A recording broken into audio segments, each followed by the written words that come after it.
Hello, everybody. Welcome back to The Faithful Divinity, where we are all about growth, self development, love, laughter, joy, peace, serenity. I know that some of those things are synonyms, but it's good to just say all of the things.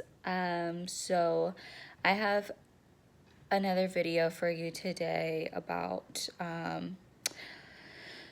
This one is about depression and anxiety, and I have my own experience with it, and I know that this is a touchy subject, but let's just remember that we are divinely and heavenly protected. Our souls and our spirits are heavenly protected. This topic is just for knowledge, okay? This topic is just for remembering how much we have overcome. This is a topic that we have overcome in our own ways. And if you are going through this, I hope that anything that I say helps you to think differently about it. I hope that anything that I say helps you to develop new habits, so that way you can just overcome it, because it really is possible to overcome depression and anxiety, whether you are struggling with one or the other or both. For me personally, I struggled with it. I struggled with both of them for 5 years. For some people, it lasts a longer time. For some other people, it's a shorter period of time. But the symptoms are all the same. The feelings are all the same, and the results from it are all relatively the same. And I do want to acknowledge that sometimes depression and anxiety can take over a person's life to the point of actually committing suicide. And so I just want to take a moment to acknowledge anybody who has tried to commit suicide or who has attempted and succeeded suicide. I hate it when people say, like, oh, they were successful at suicide. It's like, that's not an accomplishment. Like, but anyways, we know what they mean, but okay, so we've acknowledged that, and we've also acknowledged the fact that that this is not an easy topic.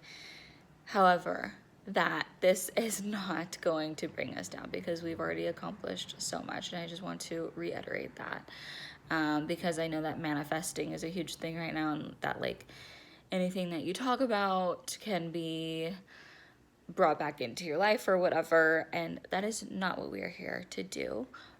We are just here to remember our growth. I'm mainly here to share my experience with it, and mainly I want to share it because it was a huge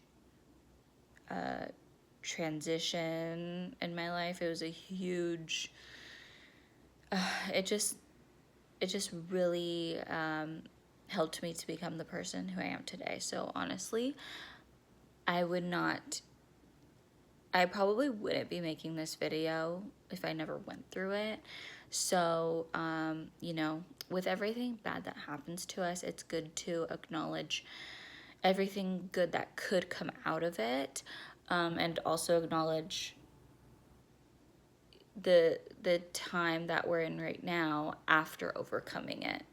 because it really is a good thing, obviously, to overcome these kinds of symptoms. So I'm just gonna really quickly and briefly go over what depression is. So what it is, a long and consistent period of feeling bad, tired, and sad. A consistent pattern of bad days happening a majority of the time. So when I say happening a majority of the time, I mean that for me personally, it was like I would have, in the beginning, it was definitely like a consistent and consecutive period of days that lasted months where I would just feel really tired, feel really sad.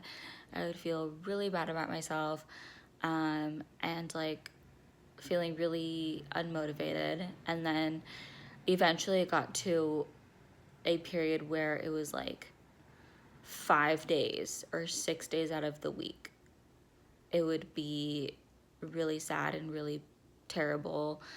And then, like there would be one day, if I was lucky, where I would have like an okay day. Like I was able to get out of bed. Like literally something so simple that a lot of us take for granted. When you are depressed, you really do see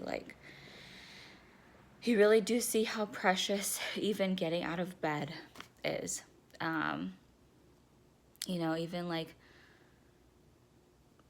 Even like washing your dish, literally, like just, I mean, the energy that it takes when you are in a period of depression, the amount of energy that it takes to literally just wash your fork is absolutely excruciatingly exhausting.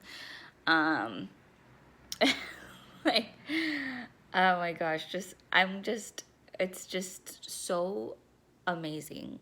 It's amazingly,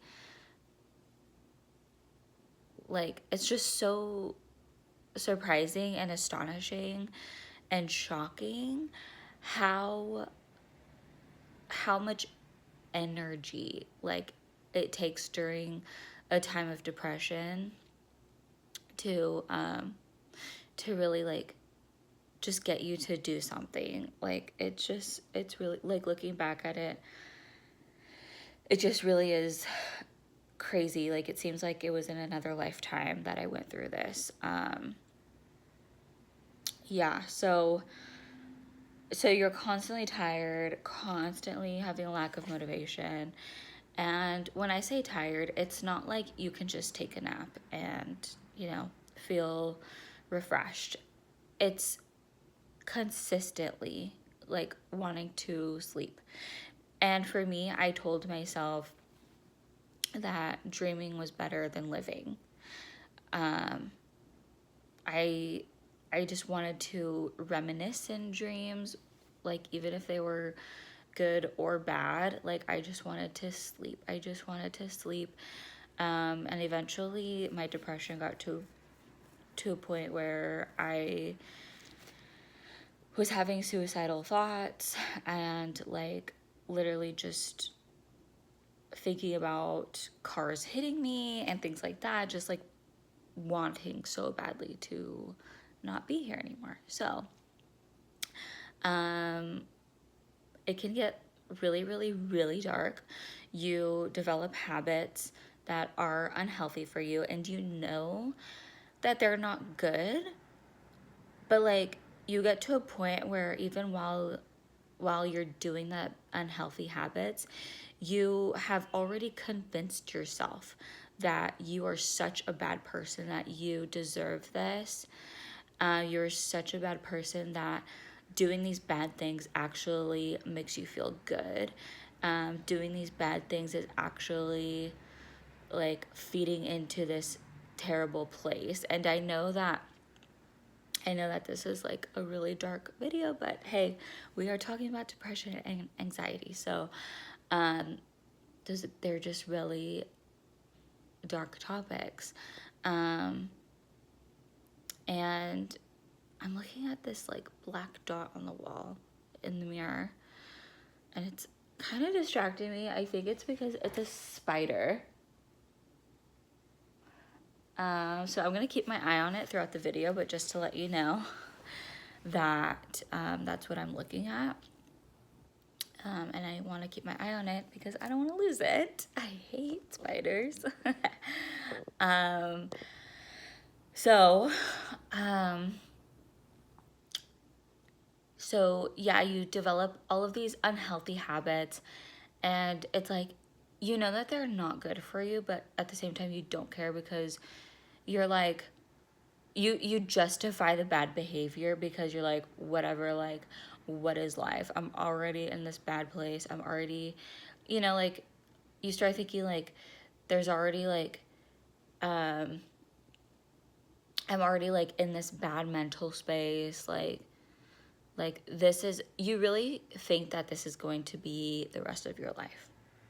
You are so solely convinced that like this is just the way you are, and that this is going to be how your life is going to look like for the rest of your life. So yeah, it gets really dark. And it's just like consistent gloom. Like you have this gloomy outlook of the world, of other people, like especially and foremost of yourself. This consistent gloominess, ugly perspective of yourself. You consistently, like you can't even look in the mirror without even just feeling, you either feel completely numb when you look in the mirror, or you feel completely disgusted and unsatisfied. That you just like, you just, I mean, it's literally unfathomable.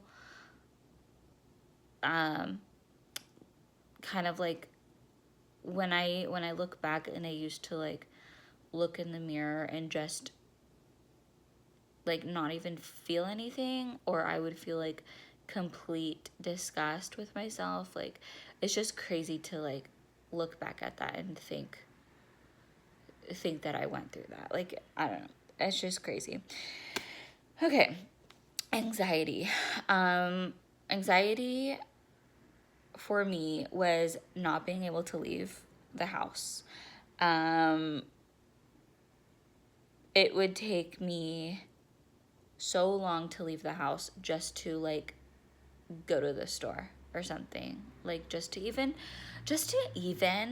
go for a walk around the block, even down the street. It took me so long, like it would take me hours to get out of the house. And like I say hours because I would be ready to go, right? Makeup and everything, ready to go. And even before I was ready to go, it would take me so long to get ready. So like I had such a hard time picking out my clothes. I had such a hard time getting myself ready because I had such a hard time looking at myself. So like when I would do my makeup, even after I did my makeup, it probably looked good from an outside perspective, but looking at myself, I would redo it because it was like never good enough. I was never satisfied with my makeup. I was just like, ew, like you still look ugly. You're such a fucking piece of shit. Like, sorry for the swearing, but like we're being very transparent here. And a part of that kind of like went hand in hand too with the depression. But so like even when I got to the point of being ready, like feeling the littlest teeniest bit satisfied with like being okay to like go outside. It would still take me so long. Like I would open the front door and then I would close it and being like, nope, not doing that, not ready yet. And it was just because I was so scared of other people looking at me. I used to be so scared of like other people's opinions about me. I really just did not want to be seen at all. Like I just, and it was such a shift for me to feel that way because I was never like that. I like naturally I'm a very outgoing person. And like I really love people. I love talking to people. I love being around people.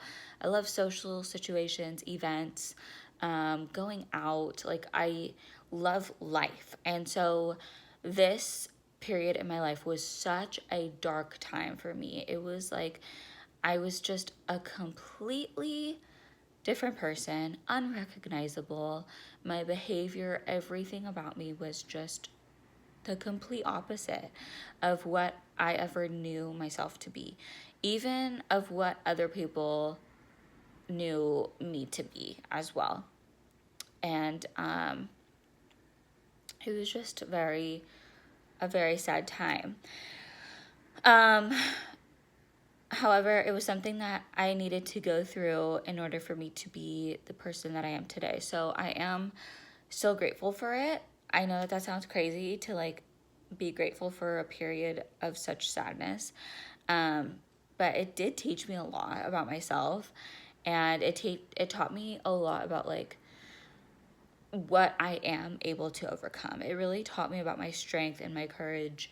And it really taught me that like nothing in this world, including myself, including my mind, could bring me down. Nothing. There's absolutely nothing.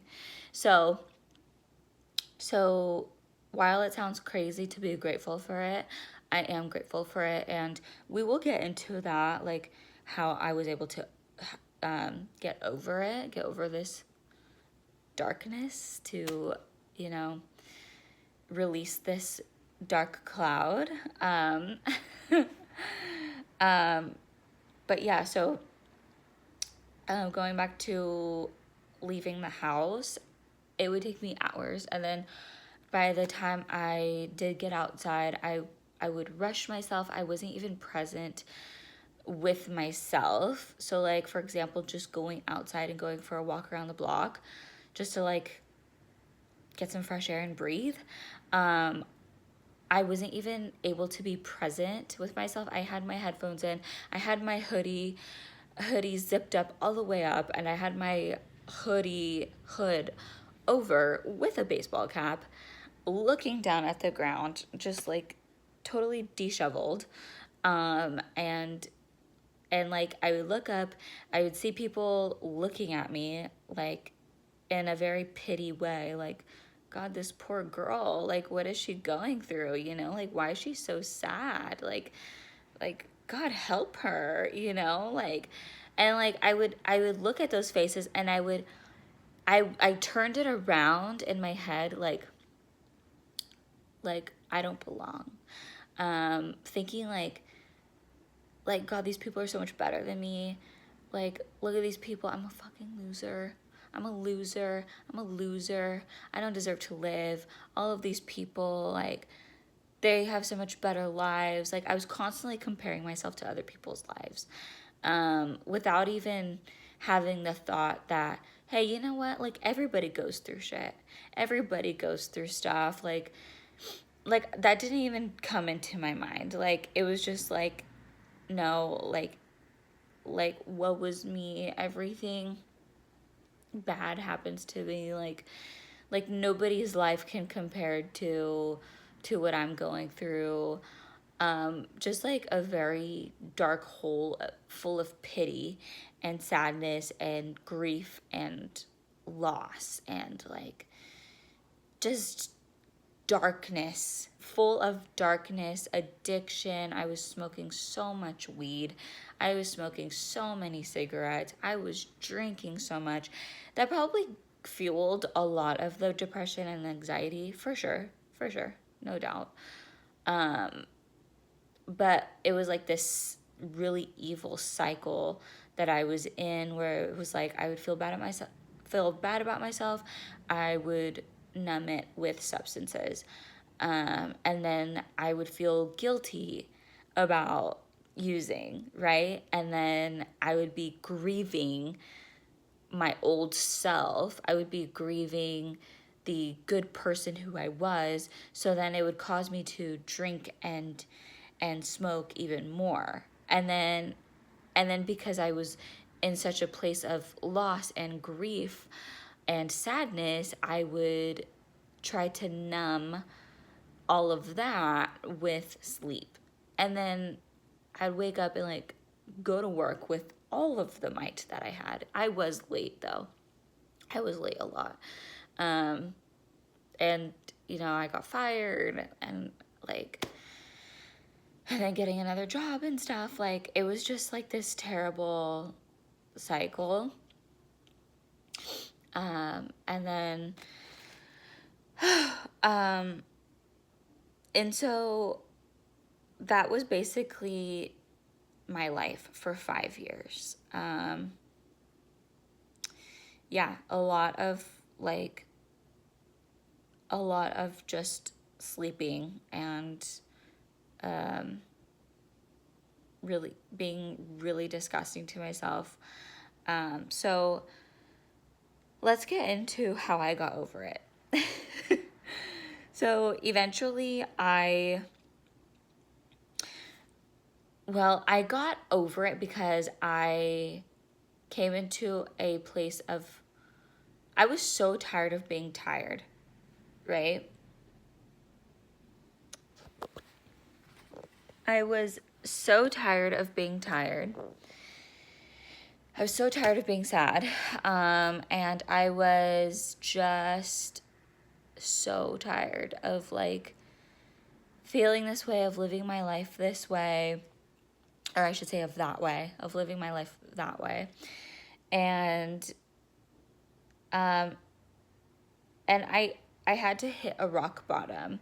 I hit a few rock bottoms before I hit the final rock bottom that really led me to transitioning into a healthier state of living, into like, better habits and things like that. So that rock bottom for me was going to jail. And I went to jail for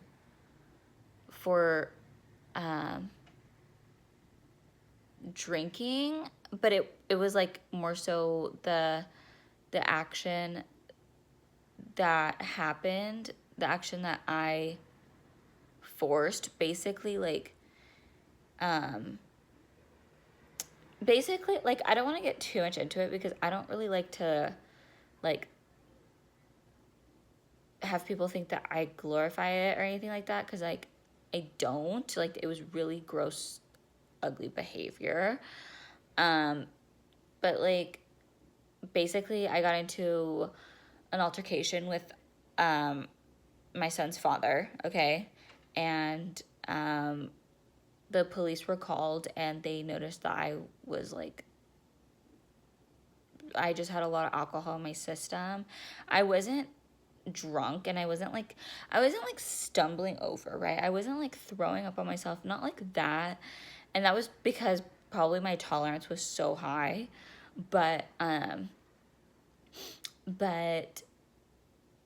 like they noticed that I had a lot of alcohol in my system and they're like, okay, yeah, like we need to take you in. My son was about like he was like only a few months old. Actually, just kidding. He was only a few weeks old. And so they were like, yeah, we need to take you in. I got charged, and this wasn't the first time that I went to jail, but it definitely felt more devastating than before. And I definitely felt bad about it compared to other times before. Just because this time I was a mother, and I really felt a lot of guilt in a different way, where I knew that I was like responsible for somebody else. And I realized, I was like, how am I going to be responsible for this baby if I'm not even able to be responsible for myself? And so that was really the breaking point for me. Um that was really the the the the rock bottom that I needed in order to, you know, get help. And like when I got out, I was able to get associated with a women's counseling program specifically for women who are parents and who do use. So it kind of like happened, you know, all for my benefit, but it was something that I definitely had to go through. And so I was able to get associated with this program, and my counselor, I had two counselors, um, and I had two because one eventually left, and then I got associated with another one. But both of them, like, seriously have helped me. They literally helped me so much. And they helped me not just by listening to me, but like I was also in group therapy. Like that was mainly what it was. It was like a group therapy. It wasn't really one on one. We had like our one on one times where like they would call me, and because this was during COVID too. So like they would call me, and then I would, you know, express everything that was going on with me currently, and then like even like things from the past. And then like we had group therapy, and the group sessions were about 4 days a week. And yeah, they were like Monday through Friday, and they were just so helpful because they had us read books during the group sessions. We would, you know, each of us would read a couple paragraphs, and then we would reflect on those paragraphs and like what they mean to each of us. And we were able to just learn about each other. We were able to really learn that we were not alone, that we are able to like see that this is really an illusion that we have created in our minds in order for us to cope with the pain that we are feeling. Whether that was childhood trauma, whether that was just like any form of trauma, really is really what it all stems from. But like we're able to notice and bring up the trauma, and to acknowledge all of it, acknowledge all the pain, take accountability for our parts, but mainly to forgive all of the trauma, so that way we didn't have to keep repeating these harmful cycles. And you know, we journaled a lot. Like they really helped us to develop all of these helpful and useful skills in order to get us out of this toxicity. And what really helped me was just talking about all of this with the other women, and to just feel like I was a part of a community, because for so long I was isolated. Granted, I isolated myself, but I was able to be a part of this community, and this community was beautiful, and it was helpful, and it brought me a lot of rebirth. I was like reborn, and so that's why I'm so grateful for all of this. Like I regret nothing, because if I hadn't have gone through any of this, I really don't know where I would be today. I really don't. Like, and I don't even want to know. I don't even care to think about it. And so I was able to get associated with this program. And I was really lucky. I was really lucky. Um, and I just want to give some glory to God here because, first of all, He lined up that women's counseling program for me. Because it could have just been any other program, right?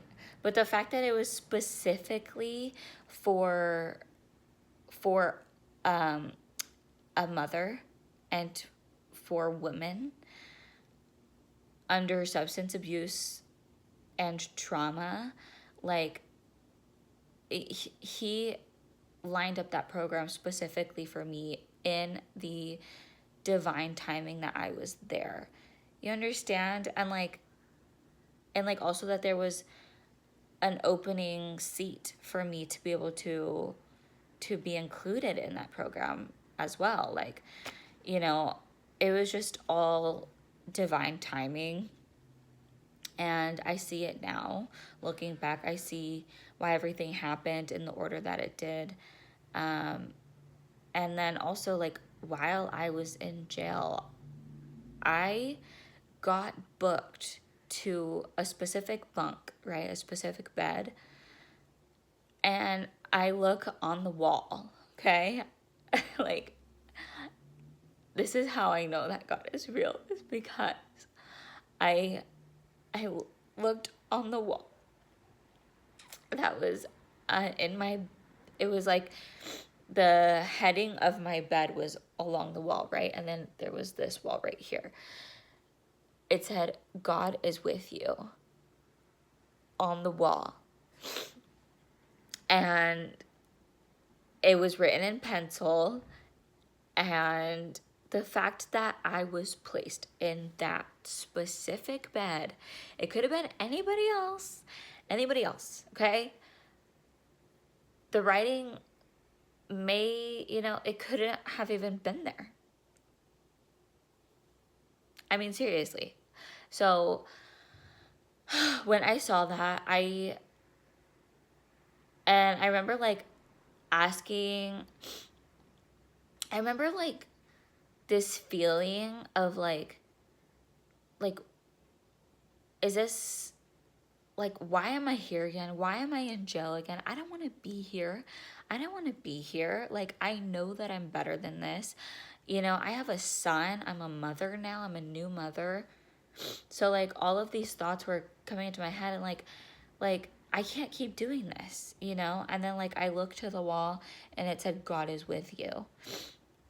And I was just like, no freaking way. Like, so I had to throw that out there because God really deserves all of the glory from this. Anything that I do that is glorified, it is because of Him. So I got associated with that counseling program, right? And then eventually I was able to like acknowledge everything, take accountability, journal, and develop habits. Okay, I had to stop drinking. I had to stop using because I was being tested. I was being tested. CPS was involved, and I became aware of what I was dealing with. So, like, really just doing a lot of shadow work, and a lot of shadow work included writing down why I drink, writing down why I developed all these habits in the first place, and really taking accountability for my parts and also forgiving the parts that other people have contributed to those traumas.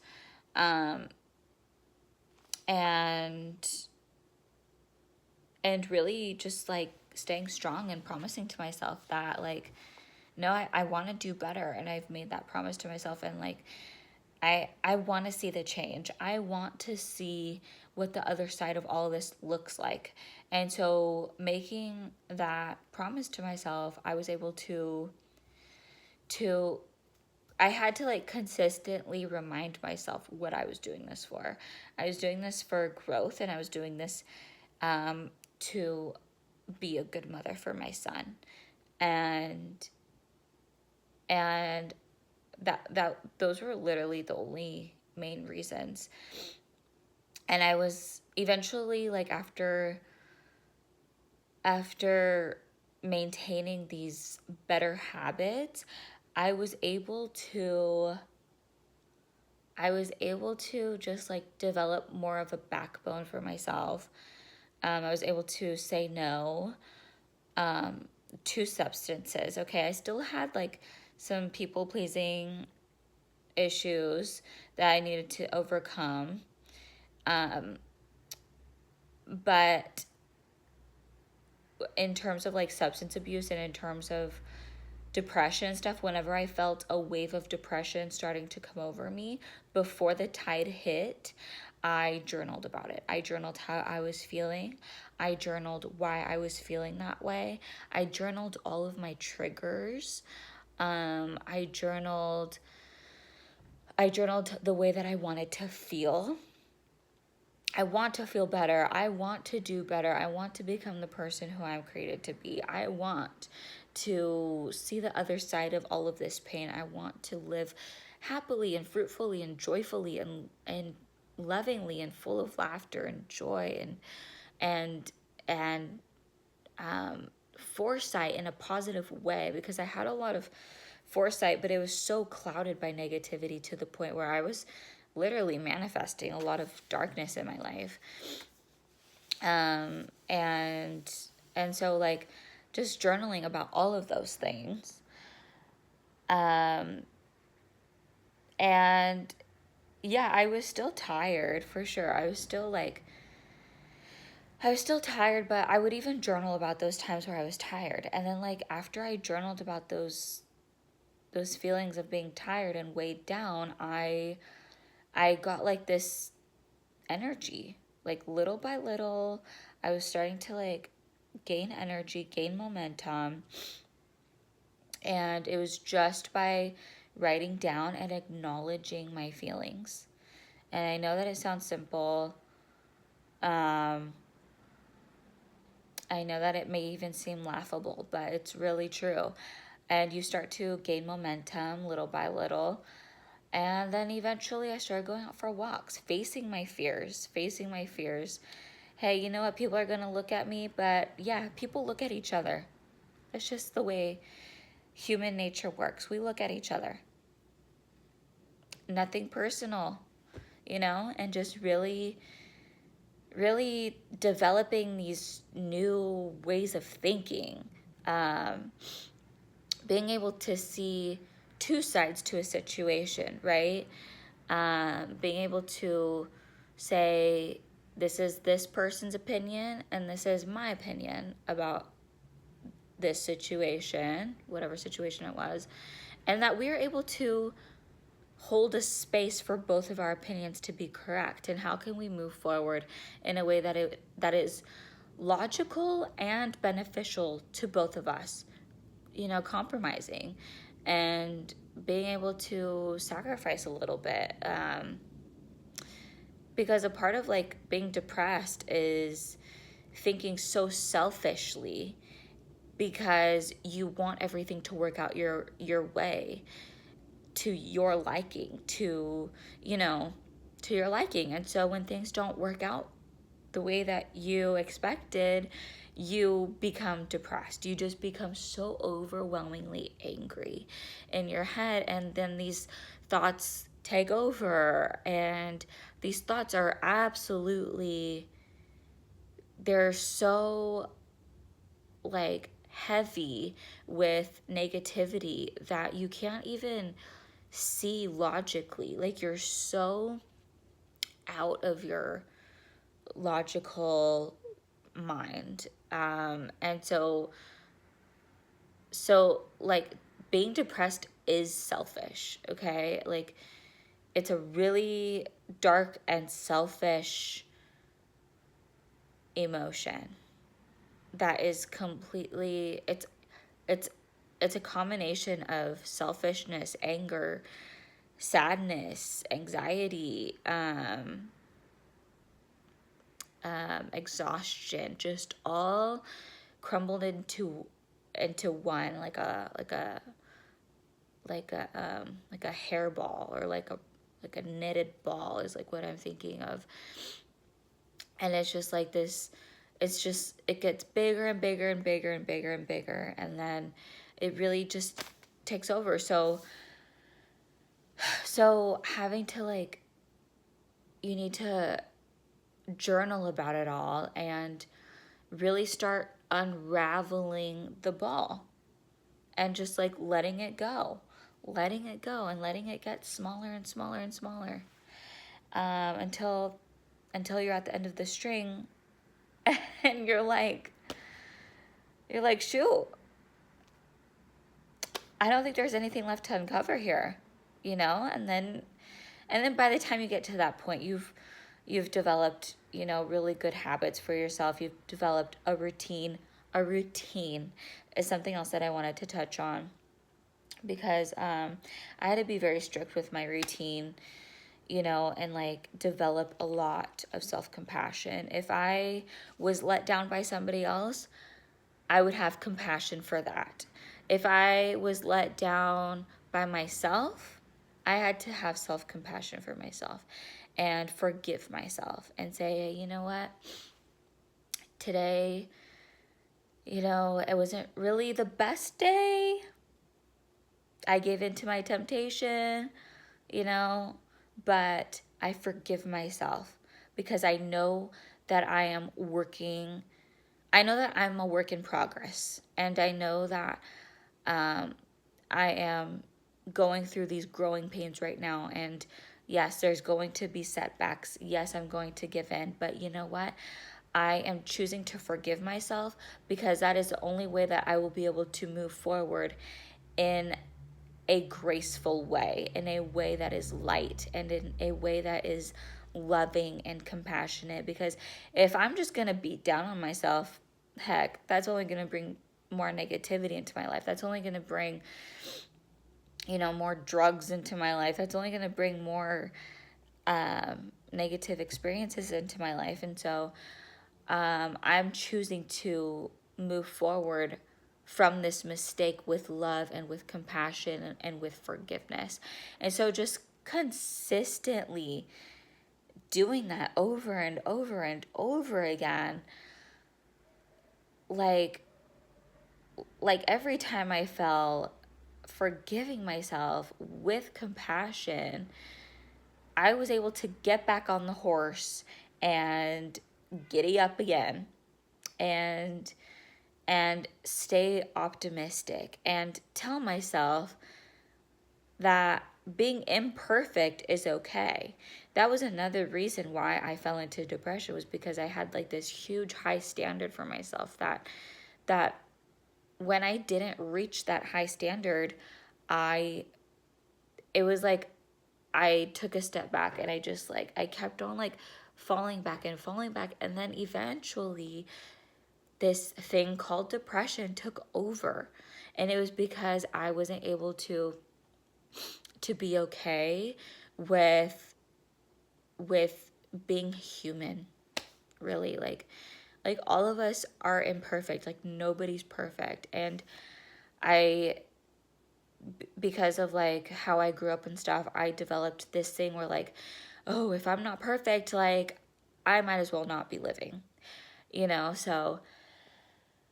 So having to just be really consistent in forgiveness and self-compassion, and getting back up on the horse, on the saddle, is how I was able to maintain the momentum.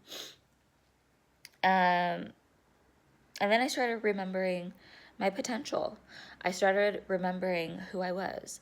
I started remembering all of the things that brought me joy and laughter and lightness and love. And then I started getting addicted to this new reality of life, of laughter and love and joy. And I was really grateful, and also, you know, writing down in my journal everything that I was grateful for every day. Like, oh, I was grateful to laugh today.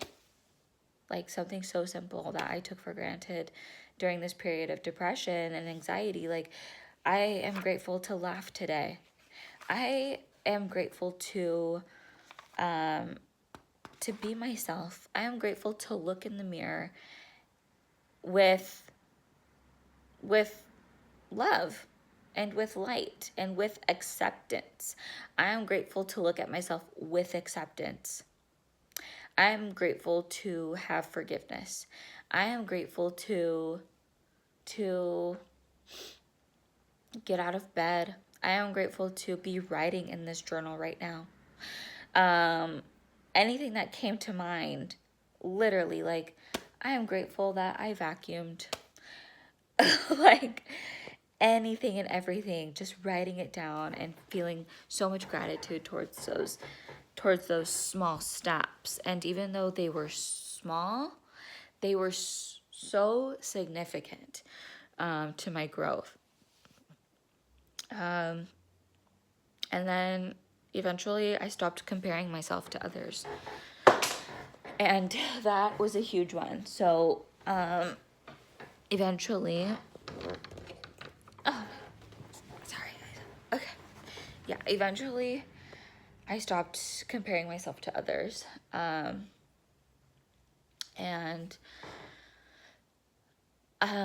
just like telling myself this new narrative that everybody has problems, nobody's perfect. They may look perfect on the outside, they may be wearing really nice clothes, but who knows what they're going through? Who even knows what they've been through already, right? So, really developing this new narrative that is realistic, that is logical. That was really, really helpful for me. It took, it took all of the journaling and all of the period of sobriety to get to that point. But I stayed consistent with these affirmations. I stayed consistent with this new logical way of thinking, and this new habit of forgiveness that, like, honestly, I never really had before. So that was what I wrote down. I threw in some extra things in there, but yeah, you guys, like, it really is a it's not an overnight thing, and I have to say that to be realistic, because if we think, oh yeah, I'm gonna get better overnight, you're just playing with fire. You're playing with the flame, and we all know that flame gets bigger if we fuel it. So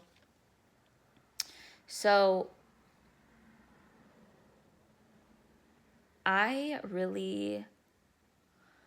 know that, especially after COVID, this, pandemic or this epidemic of depression and anxiety has really gotten bigger, right? It's something that people, it's something that our world hasn't really faced. I'm really glad that therapy has become normal, and that, like, social services and stuff. I'm really glad that we have programs all around us, and, like, and here's the thing, nobody can make you do this. You have to either hit your rock bottom to the point where you're like, okay, yeah, like, this is it, or you have to want it yourself, right?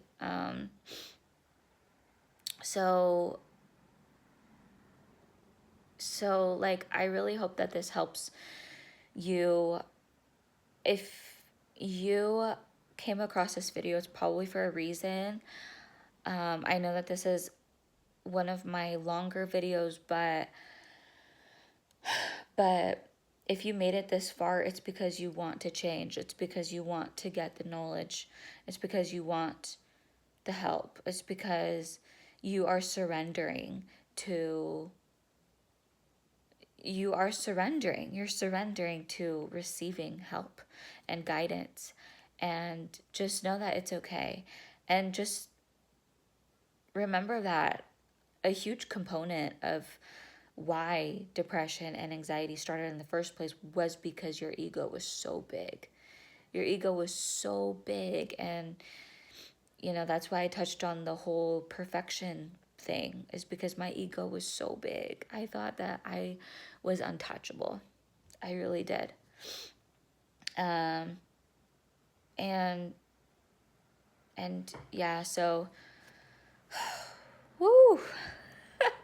I'm wow, like this video, it needed to happen. I really needed to make this video, not only just to like bring light of it, but also to like, remember all of the challenges that I went through myself, but also to help you guys. Like I went through this for a purpose, for a reason. And if a part of that reason is to help other women, other men, especially other mothers, then I need to do that.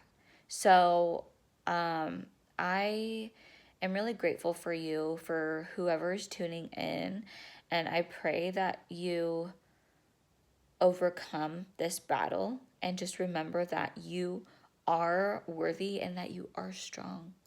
You are more than capable of overcoming this battle. So just remember that.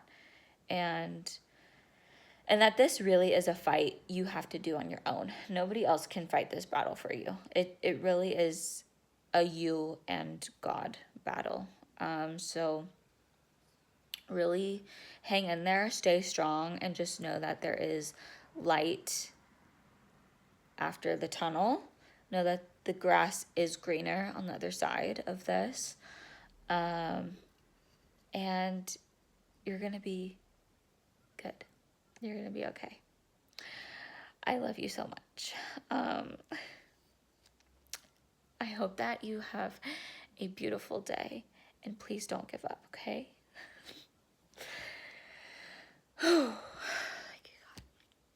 Okay. I will see you all in I can't even talk, you guys. I will see you all in the next video, okay? Have a beautiful day, a beautiful evening, wherever you are.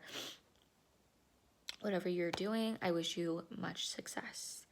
In Jesus' name, amen.